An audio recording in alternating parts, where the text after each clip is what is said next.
আসসালামু আলাইকুম। Barishal dot news থেকে রাত ৯টার শীর্ষ সংবাদ আমি ফারহানা করিম তুলি। প্রথমে সংবাদ শিরোনাম, পরে বিস্তারিত। উজিরপুরের জোড়া খুন মামলার প্রধান আসামি কিবরিয়া গ্রেফতার। বরিশালে স্থাপিত হলো দেশের প্রথম গ্রিনহাউস গ্যাস নির্গমন নিরূপণ ল্যাব।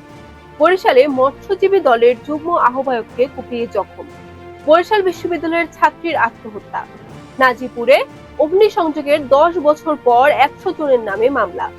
সাবেক ভূমিমন্ত্রীর পুত্র তমাল অস্ত্র গুলি সহ গ্রেফতার। শুল্ক কমলেও সেই বাড়তি দামেই বিক্রি হচ্ছে পেঁয়াজ আলু। রাতের মধ্যে ৬০ কিলোমিটার বেগে ঝড় হওয়ার সম্ভাবনা। এতক্ষণ শুনলেন সংবাদ শিরোনাম, এখন বিস্তারিত। বরিশালের উজিরপুরের চাঞ্চল্যকর জোড়া খুন মামলার প্রধান আসামি মোহাম্মদ কিবরিয়া হাওলাদারকে গ্রেফতার করেছে র্যাব। বৃহস্পতিবার ৫ সেপ্টেম্বর এক সংবাদ বিজ্ঞপ্তির মাধ্যমে বিষয়টি নিশ্চিত করেছে র্যাব ৮-এর মিডিয়া সেল।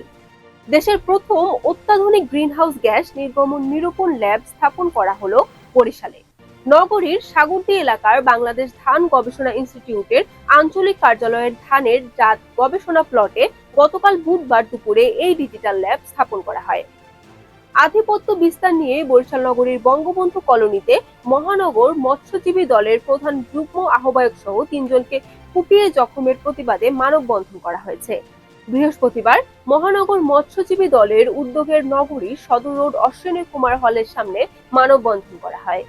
মেহেন্দিগঞ্জ উপজেলার গ্রামের বাড়িতে আত্মহত্যার চেষ্টা করা বরিশাল বিশ্ববিদ্যালয়ের এক শিক্ষার্থী হাসপাতাল চিকিৎসাধীন অবস্থায় মারা গেছেন। শুক্রবার সকালে বরিশাল শেরে বাংলা মেডিকেল কলেজ হাসপাতালে ওই ছাত্রী মারা যান।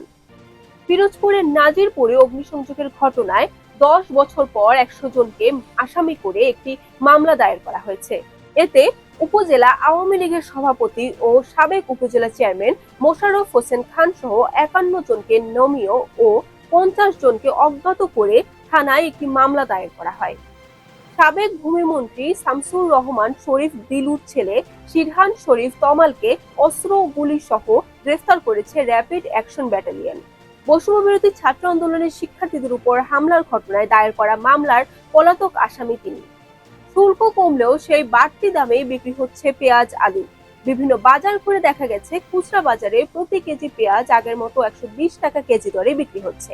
পাশাপাশি আলুও আগের মতো ৬০ টাকায় প্রতি কেজি বিক্রি হচ্ছে। রাতের মধ্যে দেশের ৬ অঞ্চলের উপর দিয়ে ঘন্টায় সর্বোচ্চ ৬০ কিলোমিটার বেগে ঝড় সহ বজ্র বৃষ্টি হতে পারে বলে পূর্বাভাস দিয়েছে আবহাওয়া অধিদপ্তর। তাই এসব এলাকায় নদী বন্দরকে ১ নম্বর সতর্ক সংকেত দেখাতে বলা হয়েছে। Barishal dot news.